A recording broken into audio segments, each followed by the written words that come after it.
আসসালামু আলাইকুম। Home flame by রাবিয়াতে সকলকে সাদর আমন্ত্রণ। আজকে আমি আপনাদের সাথে শেয়ার করতে যাচ্ছি খুদ ভাতের রেসিপি। এটা কম বেশি আমরা সবাই পছন্দ করি।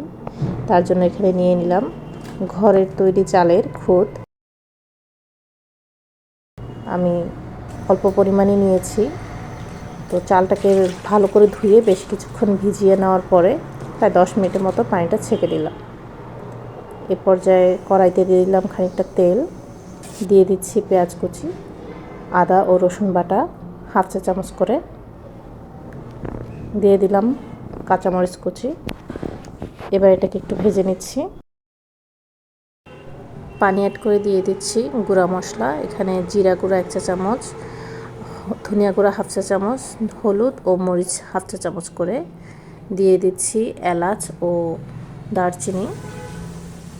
এবার মশলাটা ভালো করে কষানো হয়ে গেলে ছেঁকে রাখা সে চালটা অ্যাড করে দিলাম। কিছুটা নেড়ে চেড়ে ভালো করে মিশিয়ে নিব।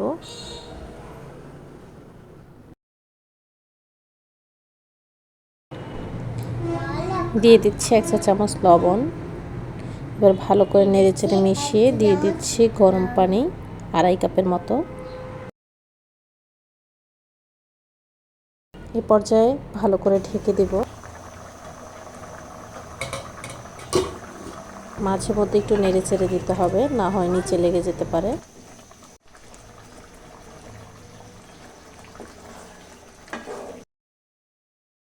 ঠিক এ পর্যায়ে চলে আসলে আমি ঢাকনা দিয়ে আবার ঢেকে দিব। ঢাকনাটা একটু চেপে রাখার জন্য আমি এখানে একটা শিল দিয়ে দিচ্ছি।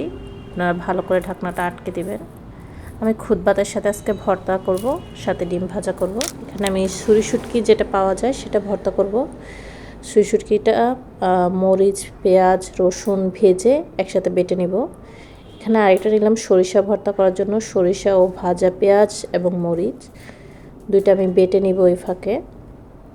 আমার খুদ ভাতটা অলরেডি হয়ে গেছে, আপনারা দেখতে পাচ্ছেন। খুবই মজার ও ইজি একটা রেসিপি। আপনারাও বাসায় ট্রাই করতে পারেন এবং কার কার খুবই পছন্দের খাবার অবশ্যই কমেন্ট করে জানাবেন এবং চ্যানেলটা সাবস্ক্রাইব করতে ভুলবেন না। সকলকে অসংখ্য ধন্যবাদ। নেক্সট ভিডিও দেখার জন্য আমন্ত্রণ রইল। ধন্যবাদ।